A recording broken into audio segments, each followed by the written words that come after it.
Overall crime has risen in Montgomery County for the past 3 years in a row. Auto thefts are up 131%, shoplifting 38%, homicides 32%, carjackings 29%, non-fatal shootings 28%, and non-commercial robbery 27%. What an exhausting list that is.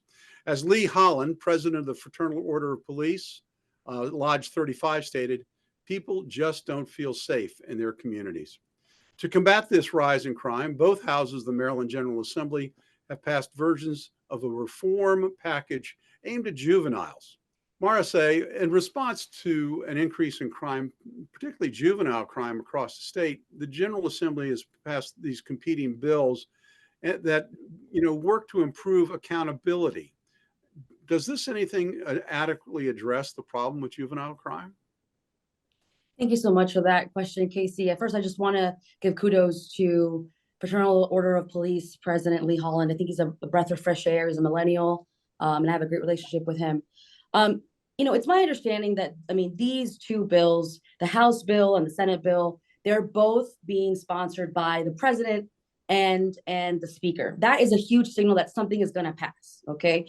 But as you look at some members that are more like on the more progressive side of the Democratic caucus, like Senator Jill Carter and Senator Charles Sidnor, for example, they voted against the Senate version in committee. And it's my understanding that, that's kind of, well, first of all, Senator Carter is a criminal defense attorney. And so it sounds like in actuality, what's going to end up happening is you're going to have juveniles stuck in a delinquency status waiting to be prosecuted, which never really happens, because especially for the children within the ages of 10 and 12, there's without a doubt going to be an opportunity for their defense counsel to file a motion for competency, because a 10 or a 12-year-old, is just by the courts are not regarded to stand, competent enough to stand trial. Now, that said, I see, I'm very proud of the work that has been done in committee. My understanding that the only real difference between the House and Senate version is that the Senate version does require for the children, the youth offenders between the ages of 10 and 12 to be subject of what's called a CINS, which is Children in Need of Supervision petition, which creates all kinds of diversionary programs, et cetera, in lieu of a criminal prosecution being required. So I think there's a lot left to say, but definitely a version of these bills is definitely going to pass, just given the leadership that's behind both of these versions. Well, that's very great, very insightful, and thank you for that comprehensive explanation. Laurie, Maricé touched on this. There's part of the bill getting a lot of attention, and that's how the state would handle auto theft cases involving children as young as 10 and 12 years old because of an increase in crime in Baltimore City. Is the bill going far enough? Well, it's so hard for me to believe that 10 to 12-year-olds are, stealing cars. I can't even imagine how they can reach the gas pedal.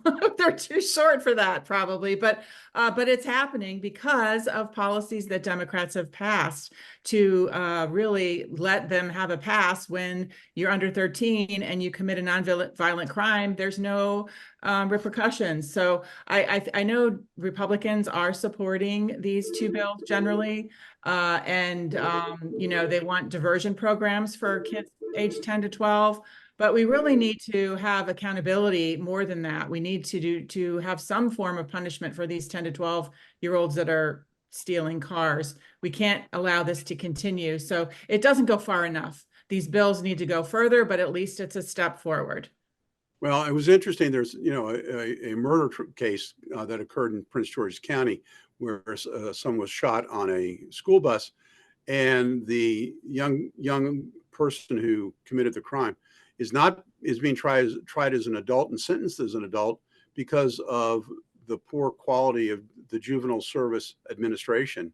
They didn't feel that he would benefit from being sent into the juvenile program. So there's a lot of issues around juvenile crime, and hopefully we can see a decrease as more and more resources are put toward toward those measures.